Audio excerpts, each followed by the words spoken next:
It took 4 years to tell this story. Not because I was ashamed, because for 4 years I still believed that if I stayed quiet long enough, it would become somebody else's story. On the night of October 3rd, I was in labor for 14 hours on the 9th floor of Lenox Hill Hospital. I lost nearly half the blood in my body. They called my husband 17 times to get a signature authorizing emergency surgery. He never answered, not once. The next morning, a travel blogger photographed him on a beach in St. Barts, raising a glass with the vice president of his own company. But here is what he never knew. In the envelope I left behind in that hospital room, the envelope he did not open for 3 weeks, was the only thing on earth that could have saved him. My name is Nora Sinclair. For 7 years, it was Nora Calloway. 4 years ago, you may have read that name in the financial pages. I am sitting in my father's kitchen in Bedford, New York. There is a cardboard box on the table. I have been looking at it for an hour without opening it. My son is upstairs, still asleep. He is 4 now. He has his father's hands. Let me be honest about how I am telling this. There are parts of this story I did not see. I was not at the airport. I was not in the boardroom. I was not in the house in Greenwich the night they decided what would happen to me. How do you tell a story when the worst of it happened in rooms you were never invited into? Then the lawyers gave me the files. 72 pages of sworn deposition from a man named Miles Okonkwo. 410 pages of investigative record, emails, transcripts, bank authorizations stamped to the minute. I have read all of it, more times than is healthy. So when I tell you what happened in a room I was not in, I am not imagining it. I am reading it back to you, line by line. The way you read something over and over, hoping the words will rearrange into a version you can live with. They never do. Page 11 begins at Kennedy Airport, 10:42 in the morning, October 17th. A private jet. My husband came down the stairs in a linen shirt, sunburned across the back of his neck, carrying nothing, because Miles carried everything.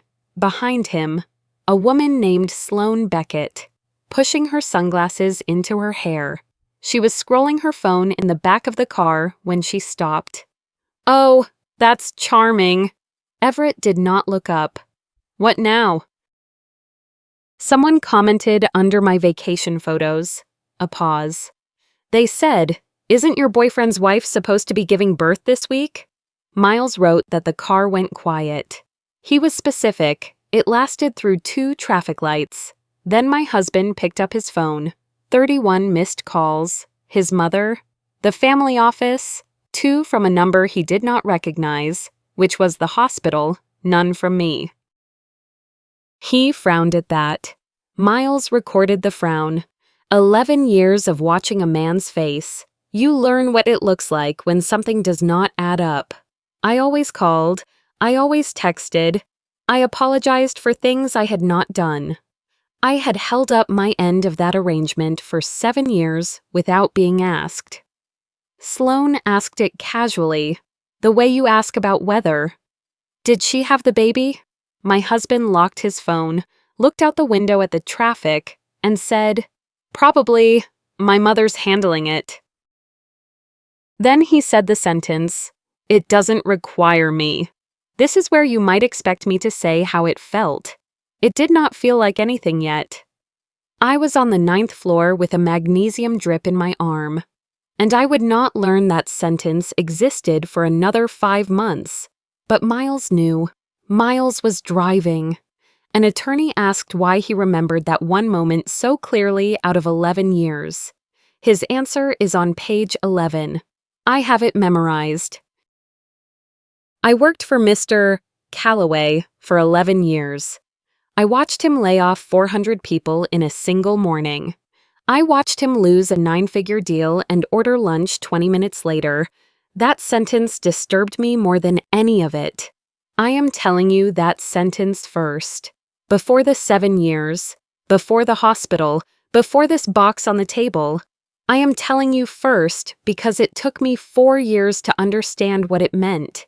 He did not betray me in St. Barts.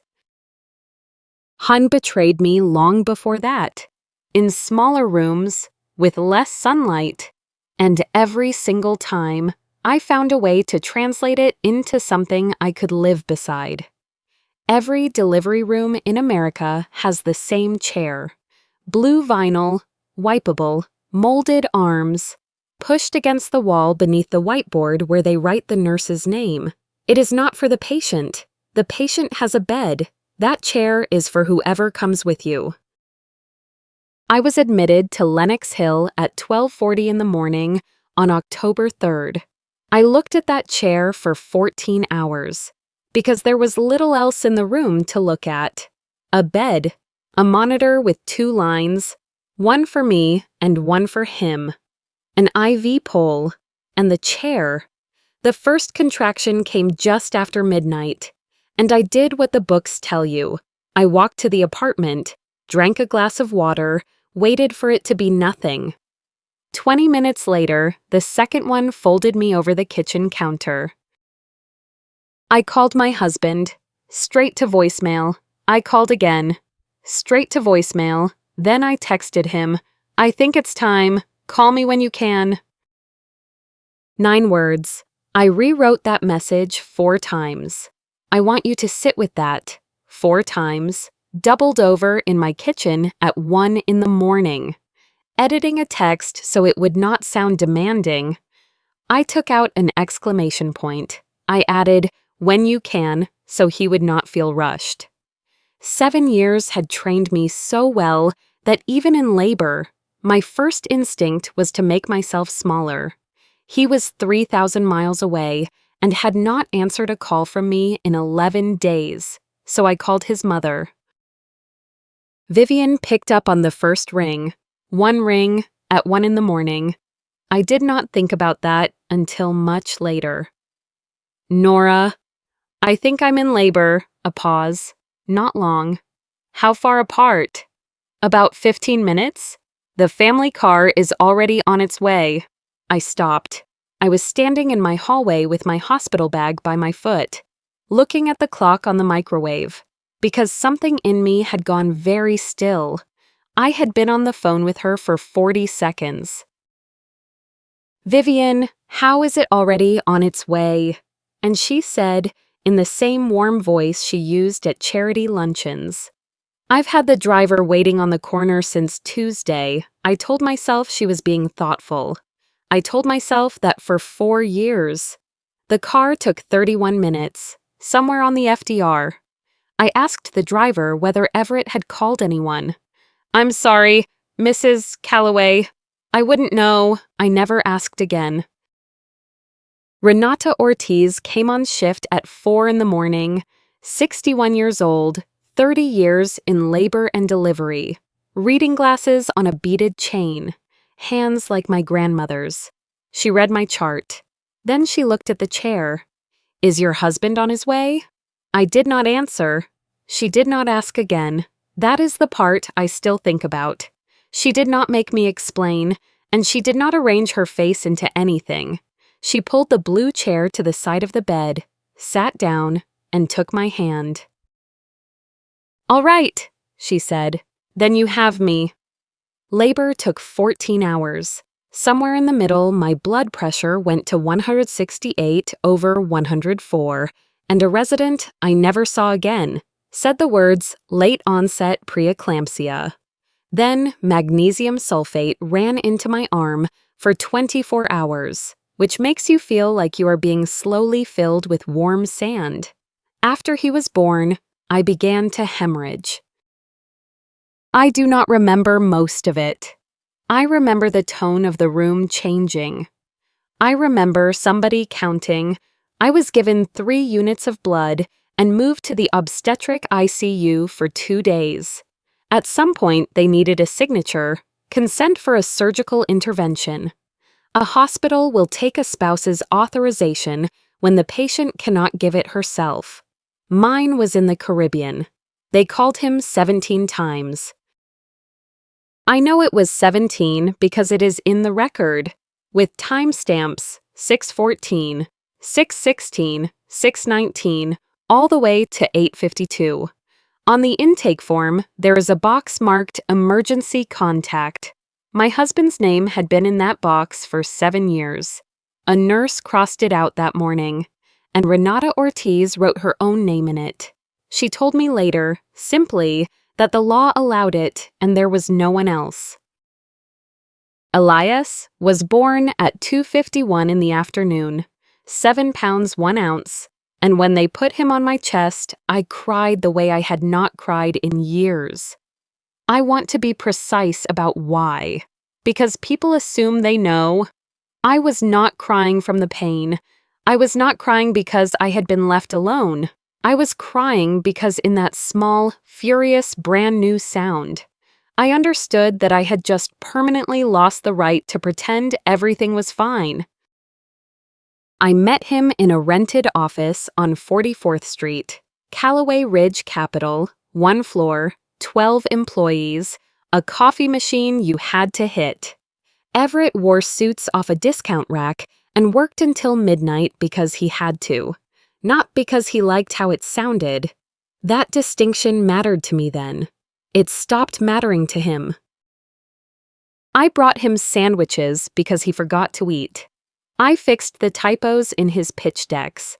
He was brilliant with numbers, hopeless with commas. And one night in February, we sat on the floor with a laptop between us until 4 in the morning, building the model that won his first institutional client. I know what that model looked like. I built half of it. Whenever I asked when it would slow down, he said the same thing. I'm doing this for us. And then, one day, none of this will matter. We'll finally have our life. I believed him for 7 years, which I think is a respectable run. Success came faster than anyone expected. One client became 10, then 50, then the magazine profiles, the television spots, the club with no sign on the door. Money changed everything around Everett except his calendar. He simply became busy in more expensive places. Instead of missing dinner because he was at the office, he missed it because he was in London. In the 3rd year of our marriage, I left my job. I had been an editor at a small publishing house. I was good at it, and nobody asked me to quit. I quit because somebody had to run a household. Everett was never inside long enough to notice. Every evening, I set the table for 2. Hi came home at 11 and ate standing at the counter. Phone propped against the fruit bowl. Sometimes he said the food was good. Then he went into his study, and I cleared the second plate, still full, and scraped it into the bin. I did that 732 times. I know the number because I counted. Not then. Later. When a lawyer asked what I had contributed to the marriage, I realized I had no idea how to say any of it in dollars. When I told him I was pregnant, he opened his calendar before his mouth. I had imagined a dozen versions of that moment. Shock, laughter, tears. I had not imagined the sound of a thumb scrolling. Damn, he said. That's the Singapore summit. I went to almost every appointment alone. The glucose test, the swaddling class. When Everett came, he stayed exactly long enough for a photograph. Those photographs were online within the hour. Family first. Blessed beyond words. Can't wait to meet our son. Thousands of people pressed their little hearts. The captions were written by Callaway Ridge's public relations team. I know because I was copied on the approval thread by mistake. I never told anyone. What would I have said? Miles Okonkwo tried once. It is in his deposition, page 31. Hi told Everett there was an appointment Friday. Everett said he would be in Miami, Miles said. Sir, it's the anatomy scan. Everett kept typing. Reschedule it. And Miles said, Sir, That isn't really how pregnancy works. The record shows Everett stopped for 2 seconds. Miles testified that in 11 years, it was the only time he saw anything on his employer's face that looked like remorse. Then the phone buzzed. Everett looked at the screen. Whatever it was larger than us. Book me on the earlier flight. Sloan Beckett arrived when I was 7 months along. Vice President of Brand Strategy. 34. Very good. And I never once saw her be wrong. I want to be fair to her, so I will say it now and explain later. She was promoted into that job in 2023, and she did not put herself there. I did not find out through lipstick or gossip or a hotel receipt. I found out because my husband was careless with email. An airline confirmation forwarded to the address we had shared since we were poor. 2 first-class seats. Departing October 1st. Destination St. Barts. Second passenger, Beckett. Sloan M. I looked at that screen for almost 5 minutes. I was not looking for evidence. I was looking for an explanation. A client. An assistant. Anything. I was extremely good at that. I had been practicing for 7 years. I closed the laptop, went into the nursery, and folded very small clothes until the window went gray. He left for the airport the next morning before I was properly awake, and leaned over and kissed my forehead. Get some more sleep, I smiled at him. I will. Neither of us said Saint Barts. Neither of us said her name. Some of the most painful lies are the ones both people quietly agree not to mention. Vivian came on the 3rd day. I was still on the pain management they give you after a hemorrhage, which means I remember that afternoon in very sharp pieces with soft edges between them. The flowers I remember exactly. White orchids and something trailing, in an arrangement large enough for a hotel lobby. She had them carried in by a man in a coat, and the room smelled like a funeral for the rest of the week. She leaned over the bassinet and kissed my son's forehead. He has Calloway eyes, she said. He does.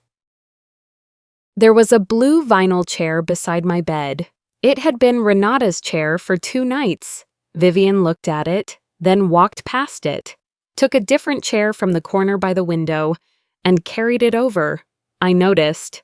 I did not know why I noticed. It would be 4 years before I did. She set a folder on the tray table across my lap, next to a plastic cup of ice chips. There were 3 documents in it. The first was a post-nuptial agreement. The second was a stipulation of settlement, already drafted, with my name typed on every signature line. The third was a photocopy of a general power of attorney I had signed in 2019 when we bought the house and Everett handled the paperwork because I was traveling. I had signed that one in about 10 seconds. I had never thought about it again. If you sign now, Vivian said, and her voice was very gentle, the voice she used with donors. We avoid unnecessary attention. I asked her one question. Has Everett seen his son? She looked at the window. No. Then tell him this. I was exhausted, and I was surprised by how steady I sounded. I won't sign anything until he looks into his child's eyes. She picked up her bag and stood. You're making this harder than it needs to be. No, I said. I'm making him participate in the life he helped create. She left the folder. I think that was the single greatest mistake anyone made in this entire story, and it was made by the most careful person in it. I read all 3 documents that night. Then I read them again the next morning, when the medication had thinned out and the words held still. I am not a lawyer. I edited books about botany and the Dust Bowl. But by the second reading, one thing had surfaced clearly enough that even I could see it. The stipulation asked me to waive any claim to equitable distribution on the appreciated value of Calloway Ridge Capital across the 7 years of our marriage, 7 years, 12 employees, to whatever it had become. I put the pages down on the blanket. There were 3 different firm names in the footers. 3. I do not understand the law, but I understood one thing, lying in that bed with a plastic band on my wrist. Nobody hires 3 law firms to draft a piece of paper for a woman who has nothing. I need to tell you something now that I have not told you yet. My name was Sinclair before it was Calloway. 8 years earlier, I had walked out of my father's house in Bedford with 1 suitcase and enough anger to last a lifetime. I refused the money, I refused the house, I refused the trust, the drivers, the introductions, and the very long list of things a Sinclair daughter is expected to want. Everett had seemed like the opposite of all of it. He was building something with his own hands. He had holes in his shoes. I found that romantic. I should be honest about that. My father did not like him, not for a single minute. "He doesn't love you," Arthur Sinclair said to me, in his study, the week before the wedding. "He loves the version of himself he sees in your face." I called him controlling. I called him a snob. I said several other things I am not going to repeat, because my son may hear this one day. Then I married Everett Calloway with nobody from my family in the room. For 7 years, I told myself that sacrifice was the proof my love was real. It was a good story. I told it at dinner parties. Now I was in a hospital bed with a folder on my lap and a newborn 3 feet away. And I had nobody. The next morning, I made exactly 1 phone call. Not to Everett, not to Vivian, not to a divorce attorney. It rang twice. "Dad," I said, "I need your help." There was a silence on that line long enough that I started to lower the phone. Then my father said, "I've been waiting for you to call." My brother came in 40 minutes. Theo Sinclair arrived in a charcoal suit, having walked out of a meeting, and for the first few seconds, he did not say anything at all. He crossed the room and put his arms around me very carefully. The way you hold someone you have been told is fragile. "Ellie," he said. Nobody had called me that in 8 years. He looked at the bassinet for a while. Then he sat down in the blue chair and asked if he could read the folder. He read for 11 minutes without a sound. I know, because I watched the clock. His face did not do anything, which is a thing my family is very good at. Then he said, "Ellie, do you remember signing anything for a company called Marisol Advisory Partners? I've never heard that name in my life. You're the 100% beneficial owner of it, since March of 2023. The room went very quiet. My son made a small noise in his sleep. "It has received $41,300,000, Theo said. I asked the only question I could form. "What happens if I sign?" He closed the folder. "Then you walk out of this marriage with a shell company and $41 million you can't explain. And when the SEC comes looking, you're the only name they find." Here is what my brother did next, and I want to describe it accurately, because people expect this part of the story to be loud. He did not shout, he did not threaten anyone. He opened a laptop on the foot of my hospital bed and filed a summons with notice in New York Supreme Court at 4 o'clock on a Friday afternoon. 37 minutes later, I was a legally different person. In New York, the moment a divorce action is filed and served, something called the automatic orders takes effect. Not on me, on both of us. Neither spouse may transfer, sell, encumber, borrow against, or restructure any marital asset outside the ordinary course of living. No judge has to approve it. No hearing is required. It simply becomes true. The way a room becomes lit when you flip the switch. Everett owned 34% of Callaway Ridge Capital, That 34% was marital property. The rest of this I have from the record, Monday morning. The firm's general counsel knocked on Everett's door. The deposition describes him as visibly pale. "We can't close the round," Everett laughed. He actually laughed. "She just had a baby. She doesn't even have a lawyer yet." The general counsel set a single sheet of paper on the desk. Everett looked at the letterhead. Sinclair, Reyes and Callahan, LLP. I did not fight back with tears. I fought back with a form. That evening, Theo came back with a laptop and a second folder. "There's something in here you need to see before anyone else does," he said. "I'm sorry." It was an email Everett had sent 6 months earlier to outside counsel. The subject line read, "Nora, exit strategy."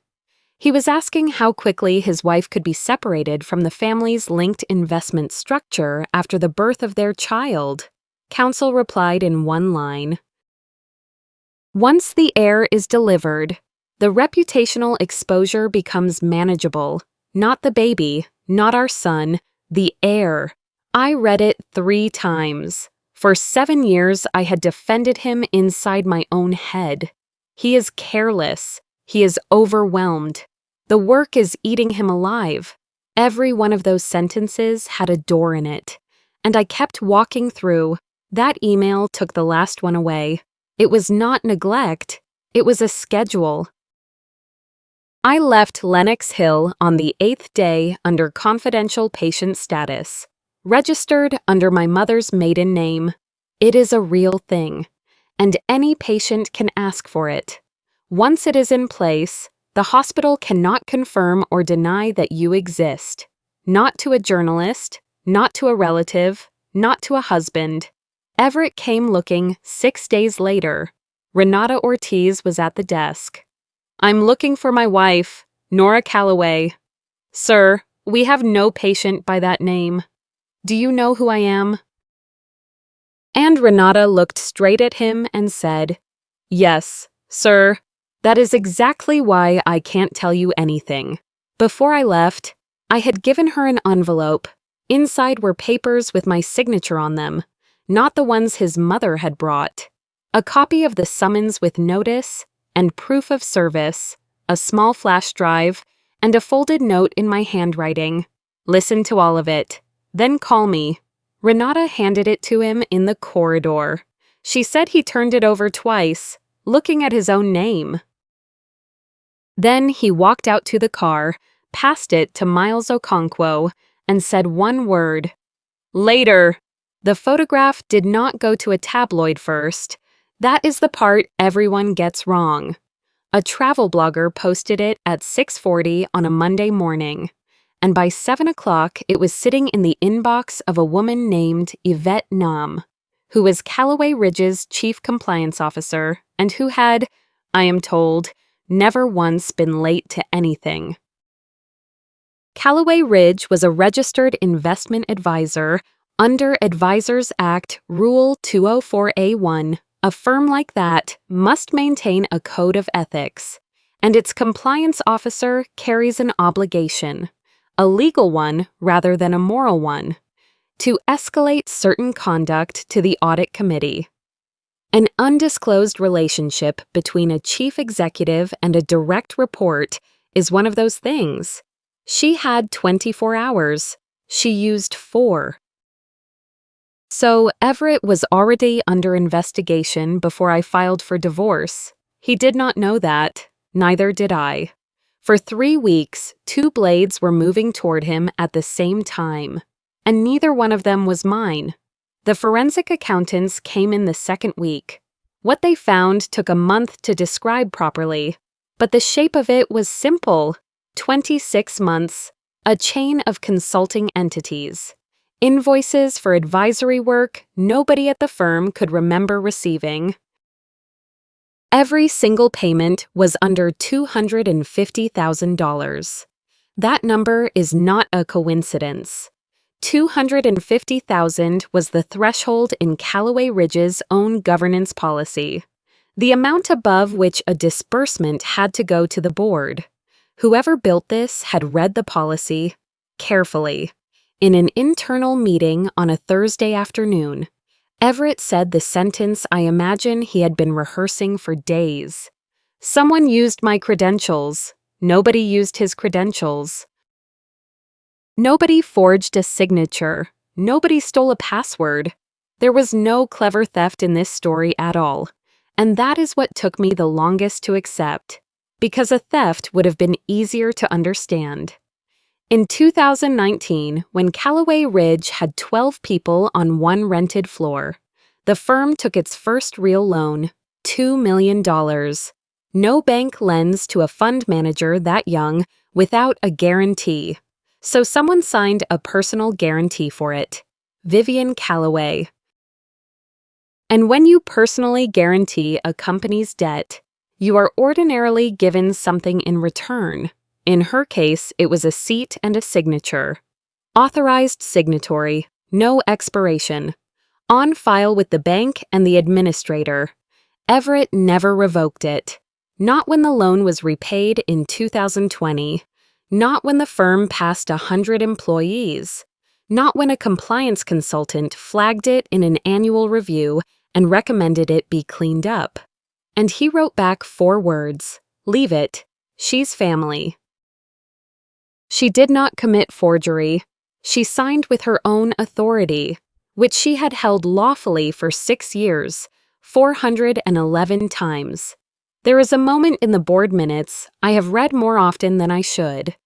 An independent director asks, "Mr. Callaway, who approved Mrs. Callaway, retaining signing authority with no expiration." The minutes record a pause. Everett opened his mouth. Then he closed it. "I did." Sloan Beckett was terminated 11 days later, not for the affair itself, but for failure to disclose, which is the language the policy uses. She sat in her car in a garage on 53rd Street and, for reasons she has never explained to me, opened her own email archive and scrolled back 3 years.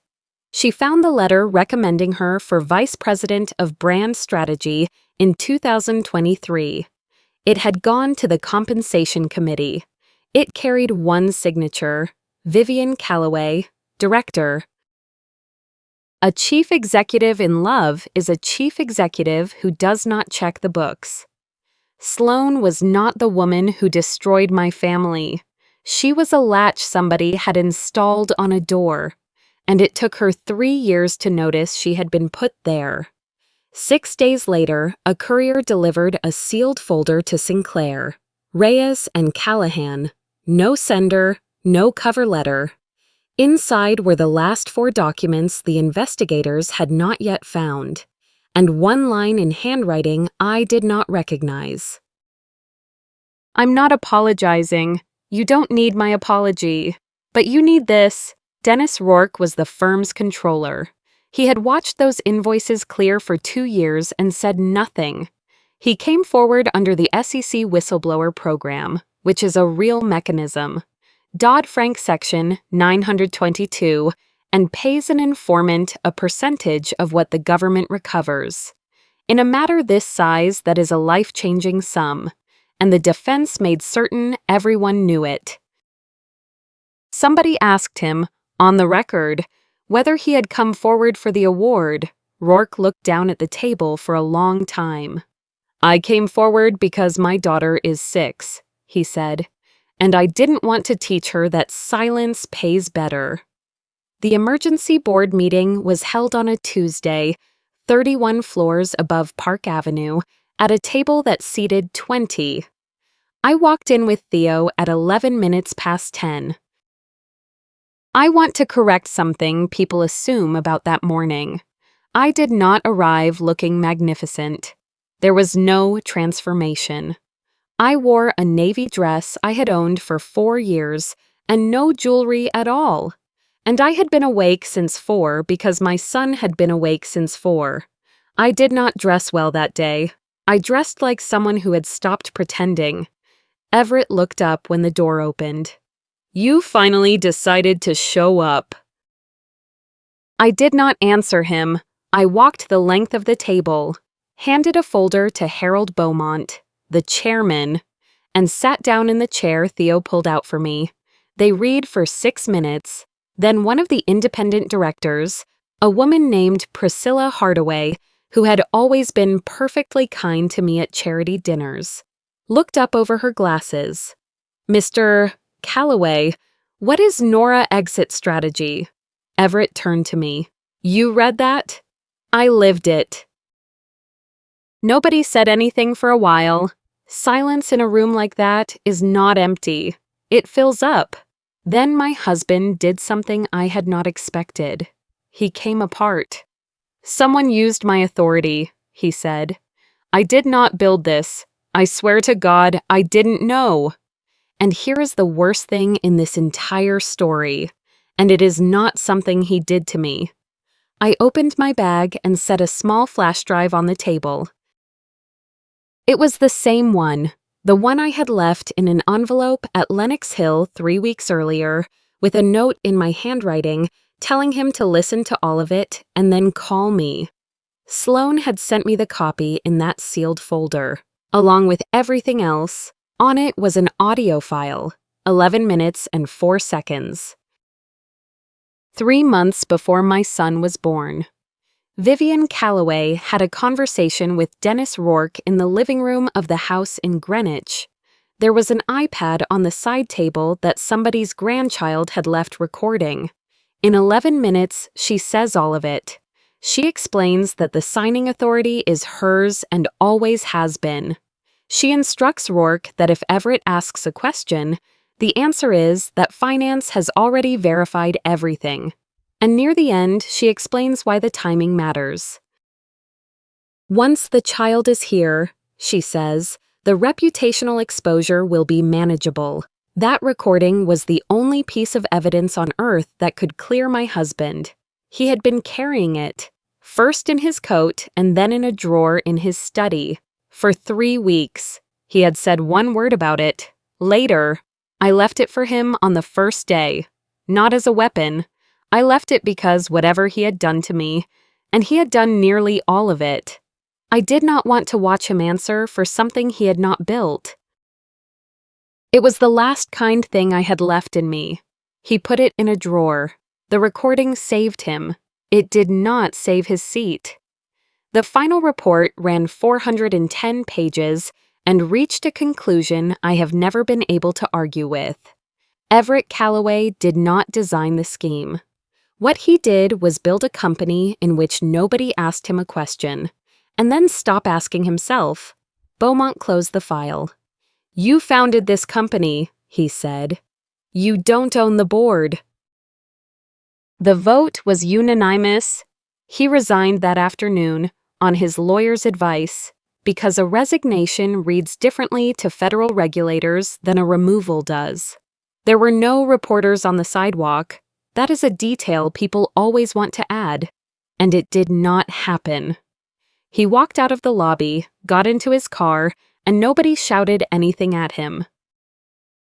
Bloomberg ran a T at 4:03 in the afternoon, 3 minutes after the closing bell, which is when firms release news they would rather have absorbed overnight.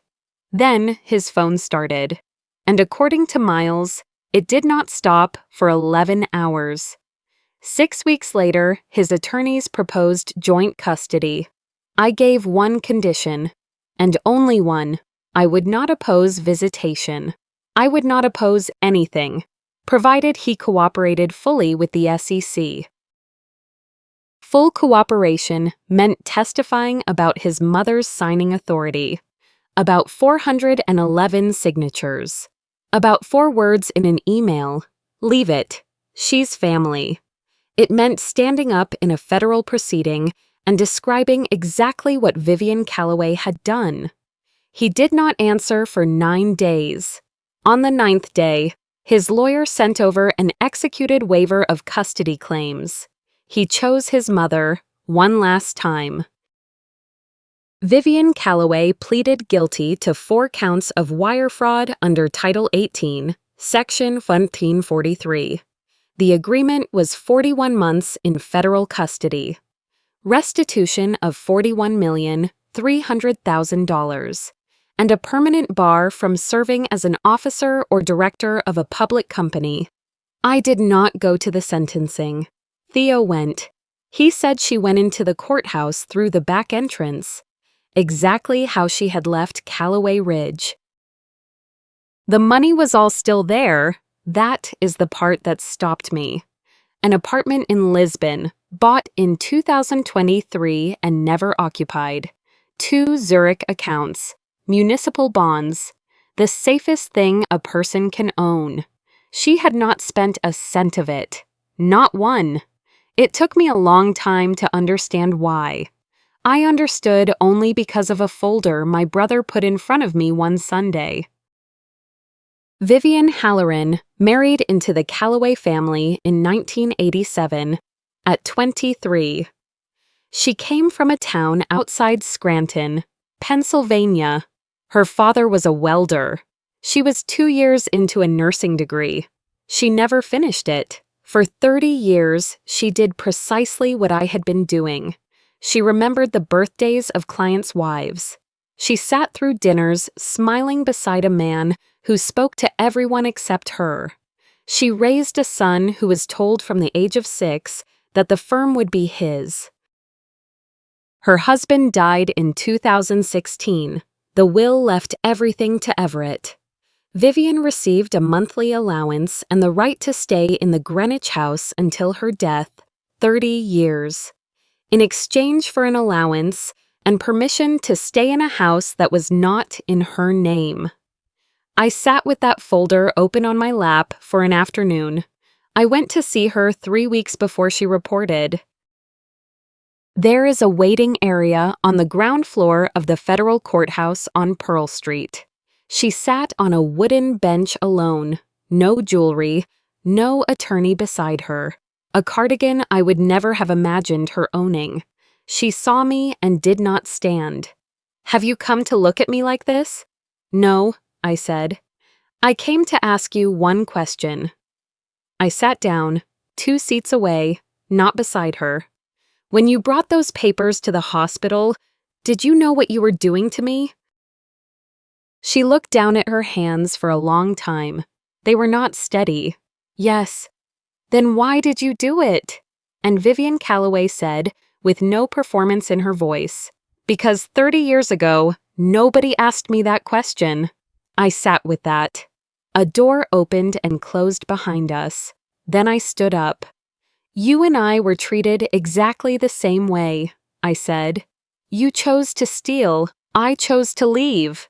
She did not answer. I did not need her to. I want to be clear, because this is the part people misunderstand. I have not forgiven her.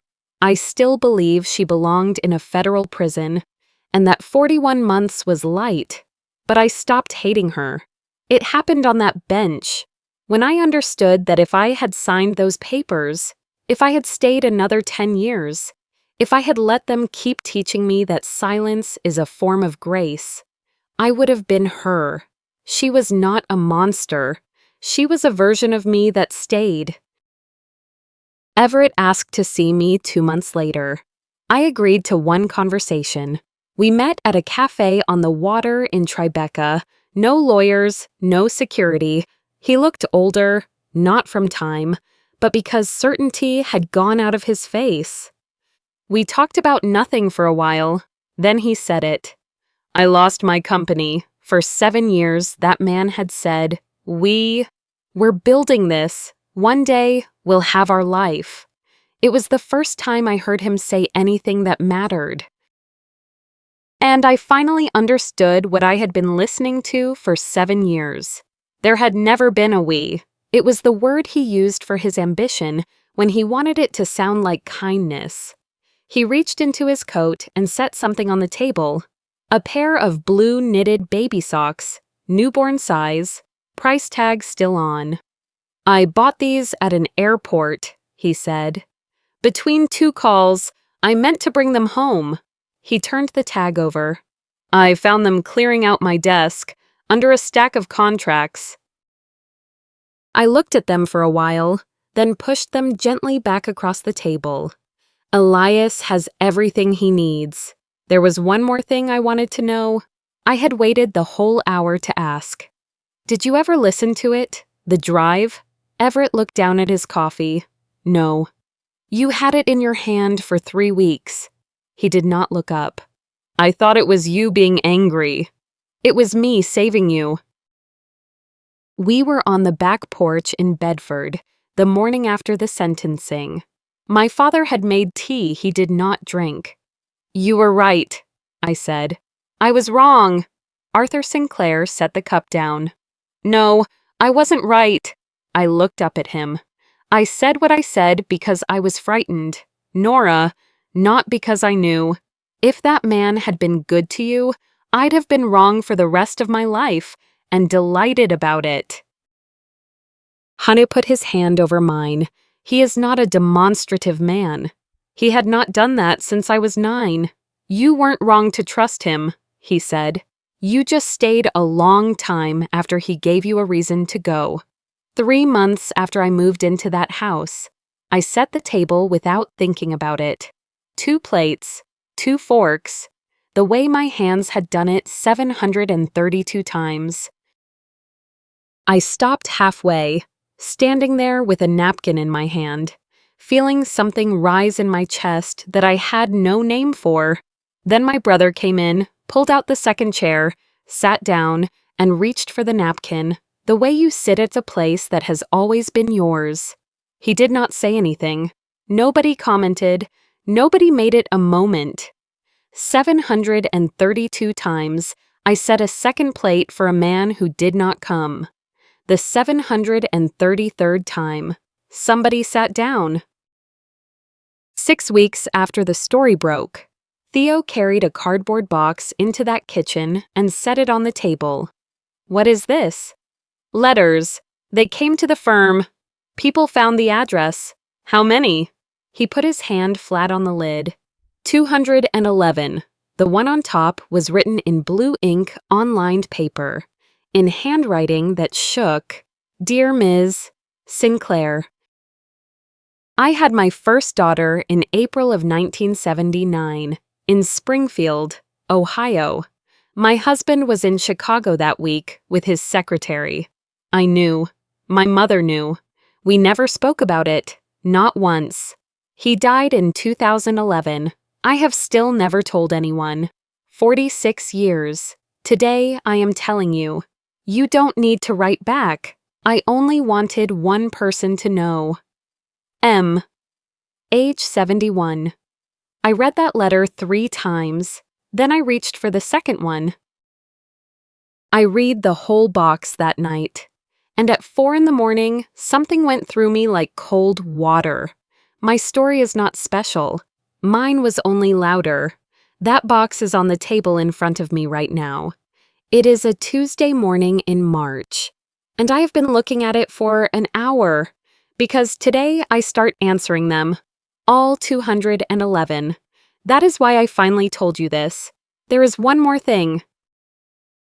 Every year on Elias's birthday, an envelope arrives. I do not open them.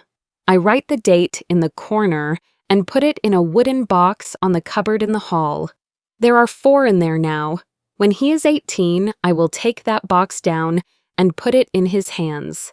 I have already decided what I will say. He will ask what it is. I will tell him it is everything his father sent. And how many? He will ask if I read them. I will tell him no, not one.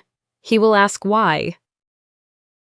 And I will say, because they were not mine. For 18 years I decided where you lived and who you saw. I do not get to decide who your father was. Then I will walk to the door and tell him that opening it is his choice, and that I will be downstairs either way. People say the sweetest revenge is watching the person who hurt you lose everything. That is not true. I have watched it. It has no taste at all. The sweetest revenge is an ordinary Tuesday morning. You make coffee. You hear your son laughing in the kitchen. and you realize you have not thought about that person all week. 211 letters. I think the real number is much larger, if you are listening, and you have a story you have never told anyone. The comments are right there. You do not have to use your real name. You do not have to tell all of it. One line is enough. I read every single one. And I want to ask you something, because I still have not answered it myself. That wooden box, should I give it to him? Or should I leave it where it is? Tell me what you think. And if this story reached you, subscribe, so you do not have to come looking for us next time. There is a new one every week. Thank you for staying to the end. Today, you were the one who sat down in the empty chair.